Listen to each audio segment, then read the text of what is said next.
Hello and welcome to our final lesson on relative strength analysis. This might be a pretty long lesson, and I will try to take it easy on this lesson. This is going to be the final lesson for the higher time frame module, and the next lesson is going to be on the short term trade module, and we're going to discuss blending the concept from the higher time frame delivery to a intra-week perspective and using that to frame short-term trades potentially. And when we get into the final module, which is module 4, we're going to discuss day trade and scalp it. So this is going to cover relative strength analysis. Now you can apply this to all time frames, but the main focus for this topic is going to be the higher time frame, specifically the daily time frame, and the concepts being shared here using the daily time frame. We can also apply that to all time frames. So lower time frame, regardless, it's universally, it is a universal concept, or it's a universal idea of price. So you can apply this to all time frames, and it still is very, very valid, very much valid. So we're going to discuss professional accumulation versus distribution, which is our main concern with relative strength analysis. All we're trying to do with relative strength is we're trying to gauge the sponsorship of price by viewing willingness by the institutions to accumulate an asset at discount or distribute an asset at premium. And all relative strength helps us do is help us gauge this characteristic in price delivery. So the first one we're going to talk about with relative strength is underlying price strength. Now, underlying price strength essentially is for an asset that has underlying strength. That means this asset is under massive institutional accumulation, and it is being heavily accumulated by the institutions. Now, all assets are evaluated against dollar. That's what we class as commodities. Okay. Now, there are two main camps for commodities. We have the agricultural, then we have the financial. For agriculture, we have four major groups. We have grains, which can include corn, wheat, and soybeans. We have livestock, which can include feeder cattle, lean hogs, and live cattle. We have foods, which include cocoa, oranges, coffee, sugar. Then we have fibers, which can include cotton. And then for financials, these are the more, not the physical stuff, but the more commercial stuff, if that makes sense. And I'm talking about categories for commodities. So for financials, we have debt, and we have the treasury bonds, treasury notes. We have currencies. Obviously, we have Aussie, Canadian dollar, yen, pound. We have metals. We have gold, silver, copper, platinum, palladium. We have energies. We have crude oil. Okay, which is the main energy group we're concerned with. Now, all of these are all evaluated against dollar, and these are all commodities, and they fall under the two main camps of commodities, which is agricultural and financial.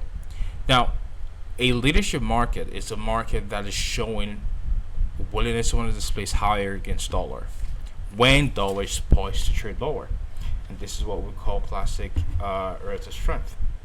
Now, a leader market will be a market that we, in terms of seeing that play out in price on our charts, we want to see that market make higher lows while dollar is making lower lows in price. That indicates willingness by the institutions to want to defend the bulls or the bullishness. So they're buying. So every time price trades into a discount, they support the price trend by buying, and that's evidenced by the consequent displacement you see away from discount. And every time we get down to discount again, you see that willingness in them to want to sponsor the buy side, and you see aggressive expansion on the upside or to a premium. Now, trading or positioning yourselves in a leadership market is one of the most profitable moves you can get, because these moves are usually very fast, they're very dynamic, and they offer the least amount of stress. Now, these markets classically are categorized by low resistance liquidity runs, and I'm going to talk about sympathetic price strength. Okay, but with underlying price strength, meaning an asset that is fundamentally very, very strong against a bearish dollar, that's going to be an asset that you want to be trading. And we call this leadership market, okay?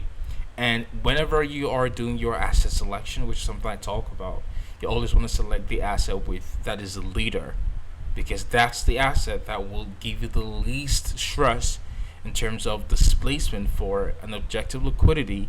And usually the objective liquidity will most often be a lower risk liquidity run, because the speed of delivery would be very dynamic, because you're trading on side with professional accumulation, which is what we're trying to decipher with this lesson. Okay? And we can only utilize leadership market if we understand the key levels on dollar and the relationship between that leadership market and dollar. So usually if dollar is trading up into a premium in a bearish delivery, then the leadership market should be trading into a consequent or its subsequent discount, and we should see expansion higher from that subsequent discount. Same way we should also see expansion lower from dollar's subsequent premium. Now, what we'll look for here is we'll look for continued sponsorship in a market like this. Now, here's something, a little bit of a nuance, just a little bit of a nuance to this. While you can go on the daily time frame and identify an asset that is under massive accumulation when dollar is bearish, within that higher time frame, professional accumulation higher. So if we see, for example, Aussie futures making a higher low while dollar is making a lower low here, okay, that shows on that time frame, which is the daily time frame, our leadership market is Aussie. Now, what we're going to favor as an intra-week idea in terms of asset selection is we want to favor Aussie longs over New Zealand dollar longs. Now, why am I selecting New Zealand dollar? Because they are correlated assets. They're from the same regions. Same way euro is correlated to pound is also the same way Aussie is correlated to New Zealand dollar. Now, if we are wanting to trade between Aussie and New Zealand dollar, Aussie is going to have the lower liquidity run buy stops versus New Zealand dollar, which is not going to have as smooth of a run as Aussie, because it is not under a strong institutional accumulation like Aussie is. Okay, and you get something like this. So while Aussie is finding no problem displacing higher and seeing smooth delivery on the upside, what you're going to find out with New Zealand dollar is, because you can see here that there was not as much of a stronger professional accumulation on New Zealand dollar. So I'm just delineate each of them so you don't get confused on which asset we're talking about. So that's Aussie, this is New Zealand US dollar, and this is dollar itself, or USD.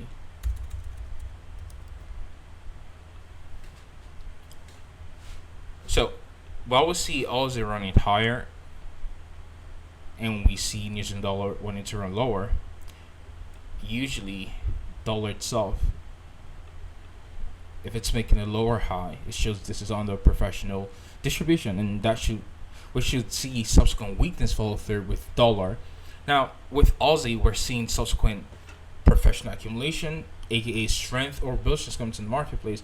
But with New Zealand dollar, if US dollar is making a lower high, we want to see New Zealand dollar make a higher low. But it's not making an high low. It's running for sell stops. Meaning there still is not as much of a willingness from the professionals to want to accumulate this pair or this asset over this asset.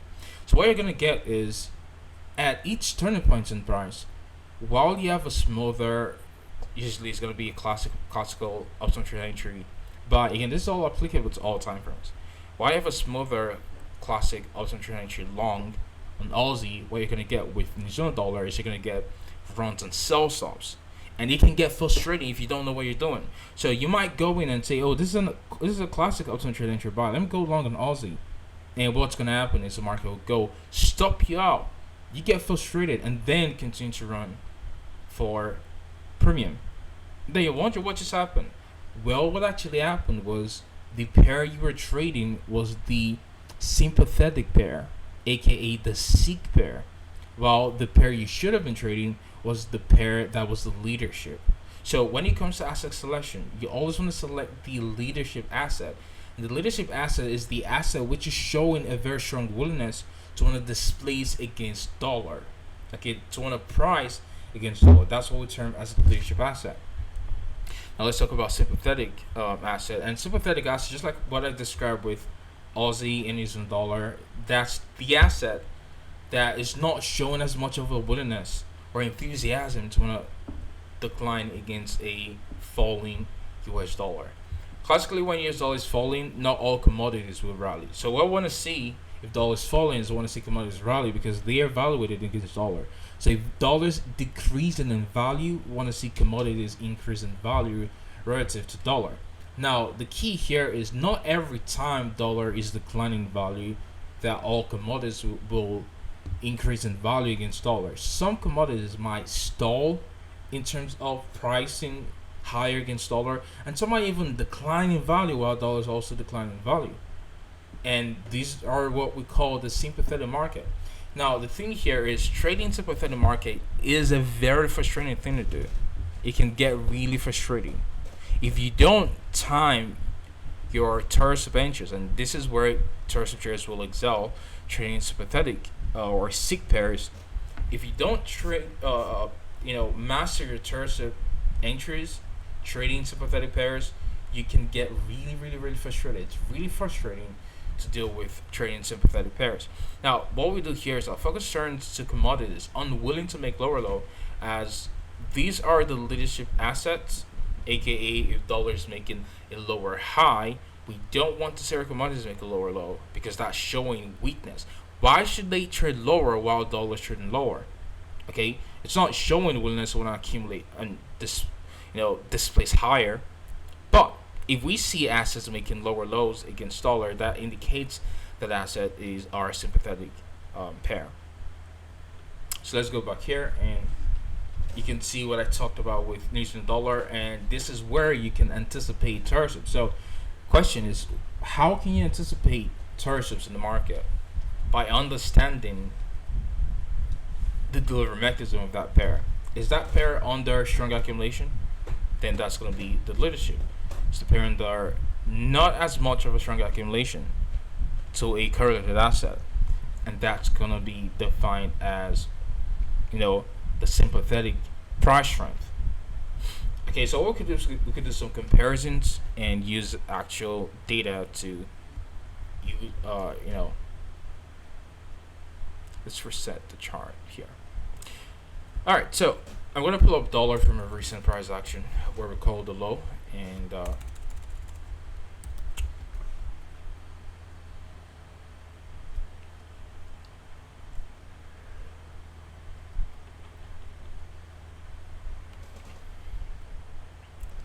so if you look at the low on dollar from Thursday, 11th of May, and you look at the low on dollar from 14th of April. So from 14th of April to 11th of May, where we start to see displacement higher, you can see dollar was making a higher low in price. So we had a higher low on dollar, okay, between this low here to this low here. So this is under accumulation. So this is leadership. Now, what we want to see when dollar is on the leadership for higher prices is we want to see are commodities or assets make a lower high, because that should indicate that they're under leadership for sells while dollars under leadership for buys, and that would mean that our underlying has price strength, or our asset as underlying price strength, not sympathetic price strength. Sympathetic price strength would be our asset making higher highs. Okay, so between 14th of April going into 11th of May, we saw dollar making higher lows in price. Now let's go and look at some futures contract of some of the currencies, and we're going to do euro, and let's see what euro is doing, and we're going to compare dollar against euro. while dollar was making that higher low in price here. Okay, what was euro doing?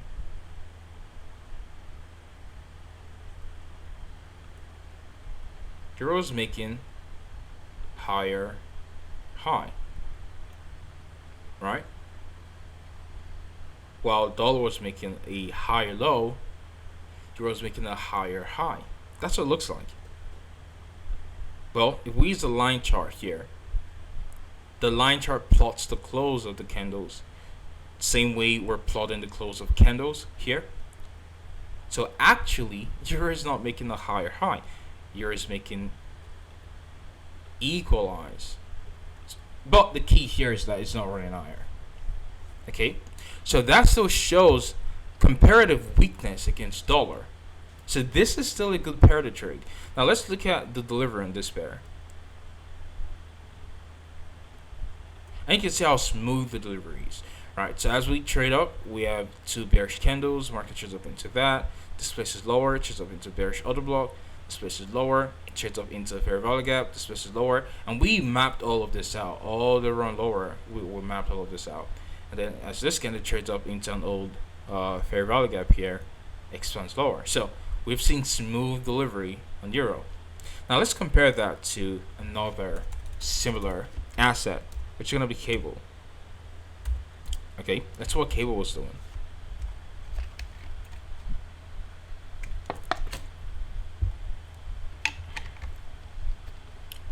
Again, if you look at the low here from 13th of April to 11th of March, while dollar was running higher, cable is running higher. See? Again, we don't need to plot the close of the candle. We can see just by looking at the candlestick closures or the bodies of the candle. We can see this was obviously running higher. Now, what does that mean for delivery? It means you're going to get a lot of tertiums, a lot of runs and buy stops, because this is the seeker pair. Now let's go down to a lower time frame. Let me eliminate the session breaks.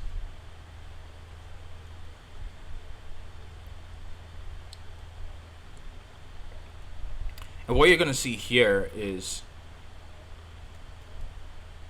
if this is what I'm talking about, every time after we displace initially, after making that short to my, we'll make a short to my here, displace lower, and just around a stop. And then displacement lower, and then just around a stop. And then just displacement lower, and then just around a stop.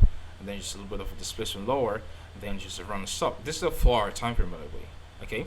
Now if you compare that delivery to euro, and we look at delivering euro, you can see here, just around a stop, also here before they run lower, but in euro just none of that.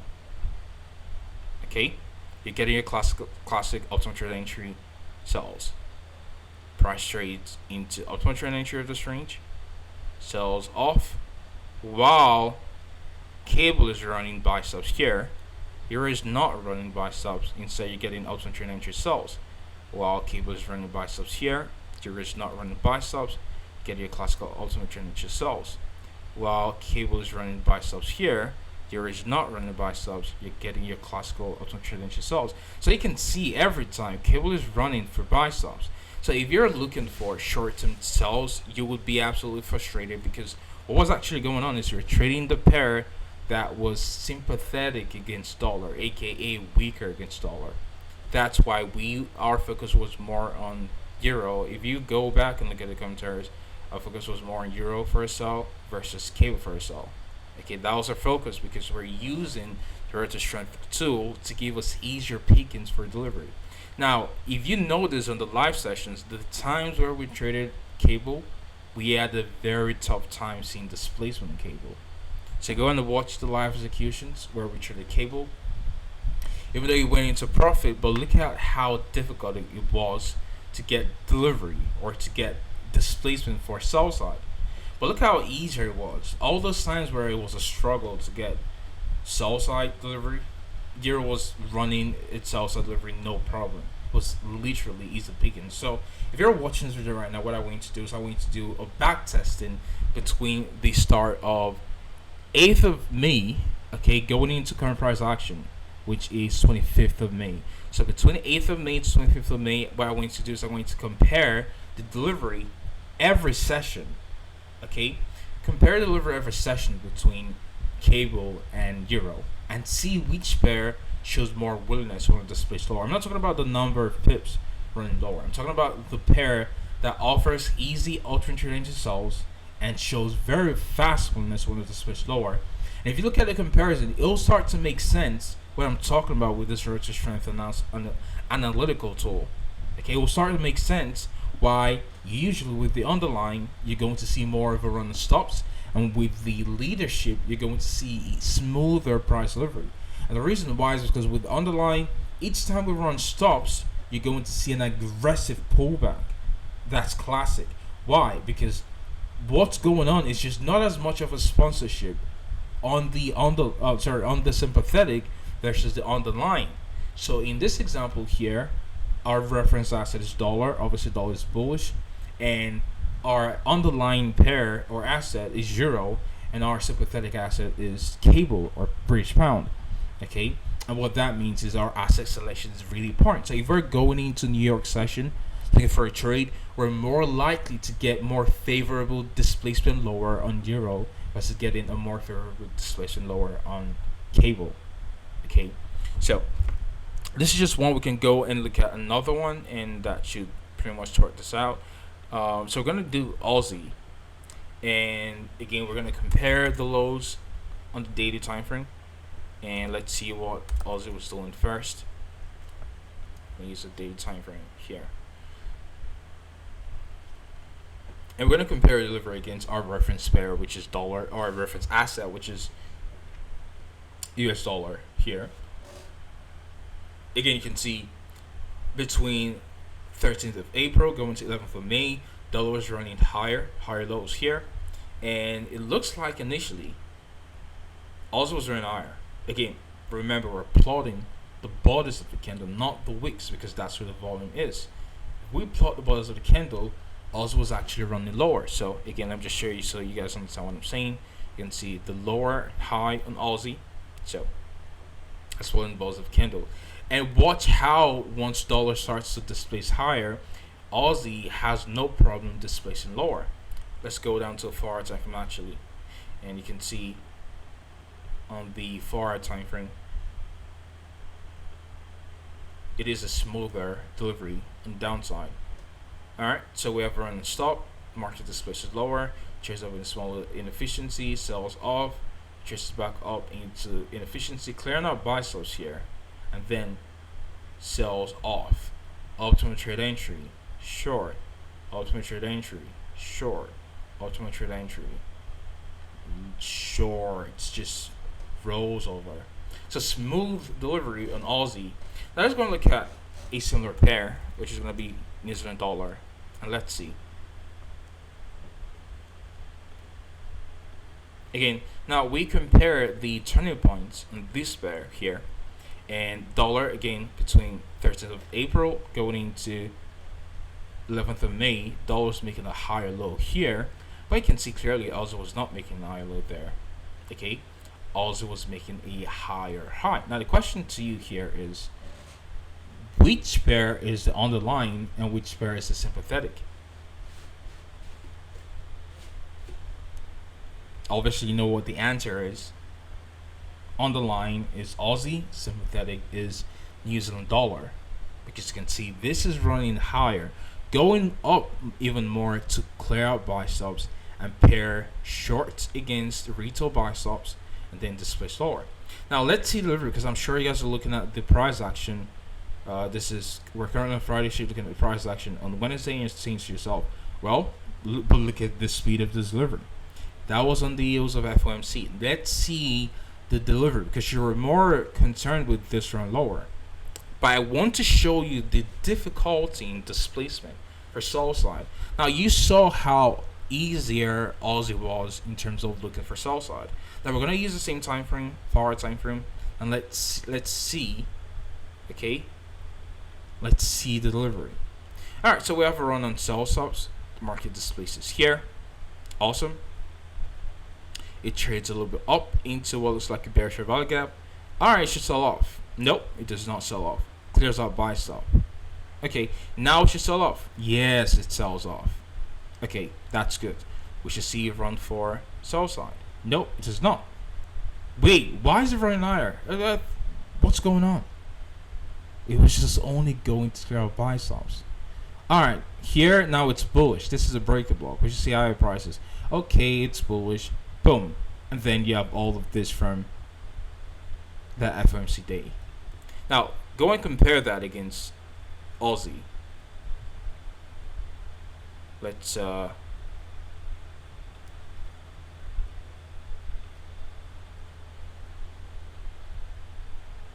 look for Aussie dollar and oh no.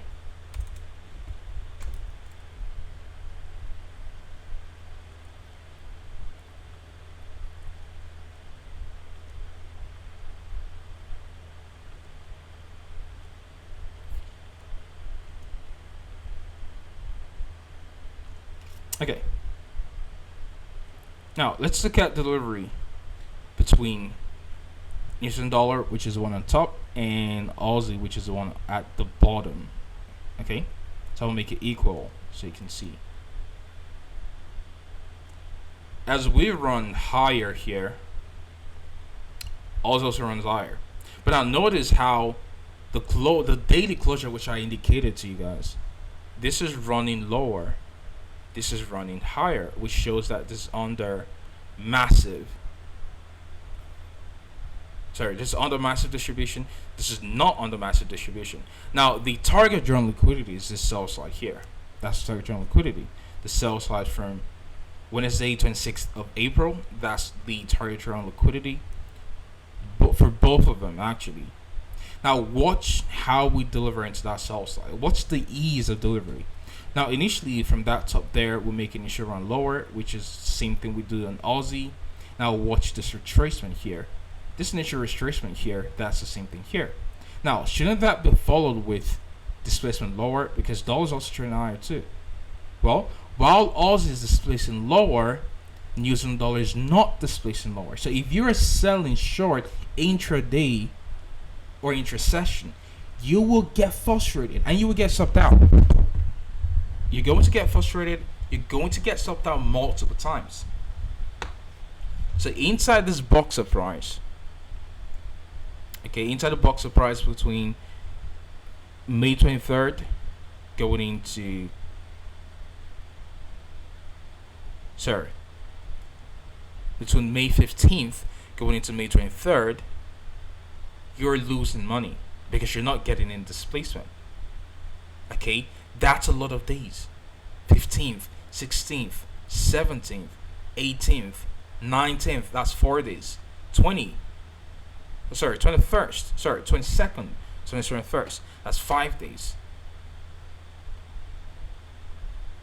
23rd, that's 6 days. That's a little bit over a week of trading where you're getting nothing. Meanwhile, if you are trading Aussie, you're getting sells because you're following dollar sentiment. Dollar sentiment is bullish, right? So if our dollar sentiment is bullish, you're getting sells because you're selling short and you're making money. As market trades appear, close a little bit of buy stop into what inefficiency, you're selling short there, you're making money. Trades up here a little bit, you're selling short there, makes money. Trades up there a little bit, you're selling short there, making money. Which is back up here a little bit, sell short there, you're making money. Just up here a little bit, sell short here, you're making money. Meanwhile, try to sell short here, you're not making money as market trades higher. And then you try to sell short here, and you're losing money. Then you try to sell short here, and then the market finally offers you to sell. Now you're excited, okay, let me sell the uptrend trade entry. Nope, does not, trades higher. Meanwhile, this small little price segment, Aussie is trading lower, but this is just stuck in the consolidation. So you can see how you can filter out stressful days, consolidating market conditions by understanding relative strength. And the great thing about this, you can also apply this on lower time frame. So the same concept we apply on higher time frame turning points, you apply that to lower time frame turning points, and it starts to make sense. you start to get a clearer picture of professional accumulation versus distribution on the different time frames.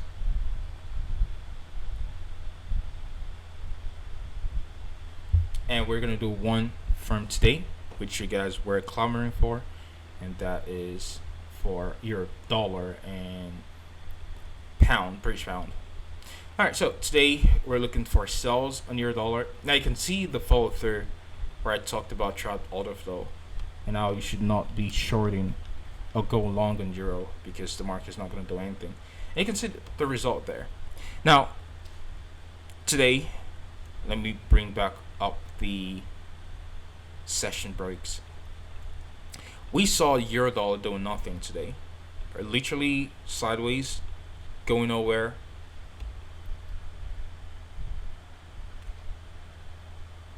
But if we compare that with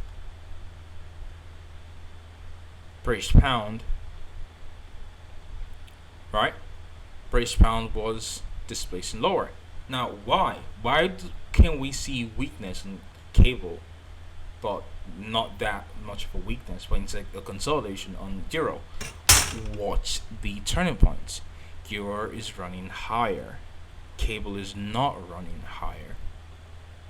So even outside of using your pound for your relative strength tool, you can use the turning points in price to determine.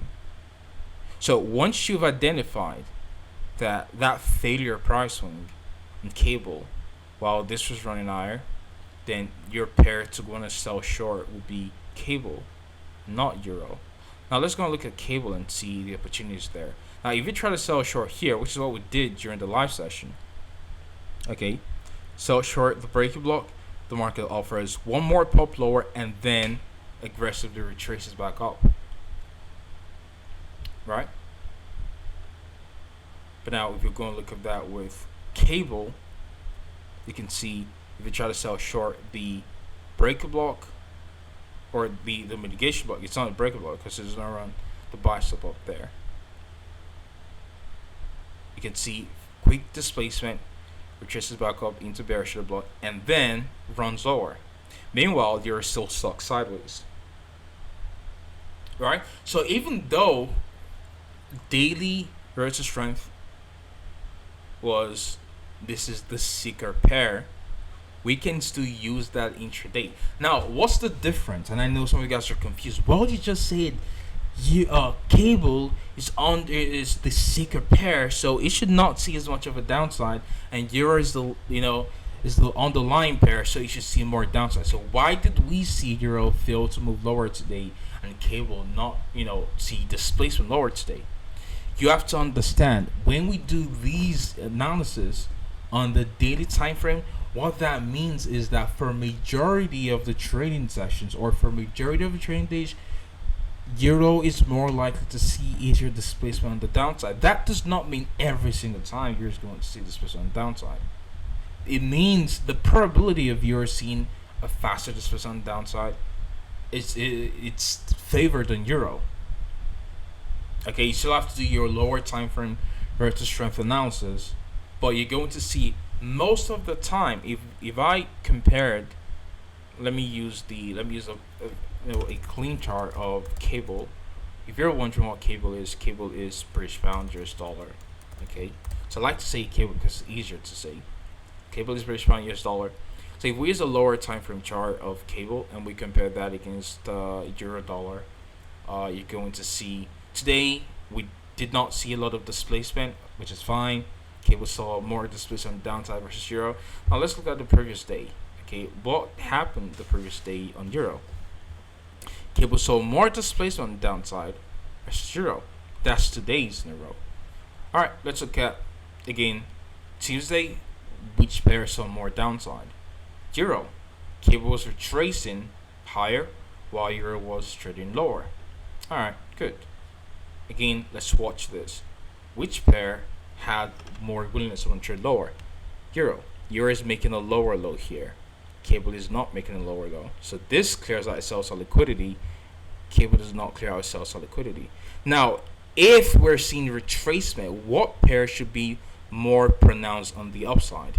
Obviously, it's going to be cable, because cable is the pair that is not under more bearish accumulation from a professional standpoint. So you can see here, when we saw dollar retrace lower into a discount and foreign currencies retrace higher into a premium, you can see the pair. Look at the versus strength on the lows here. See the willingness when it displays higher.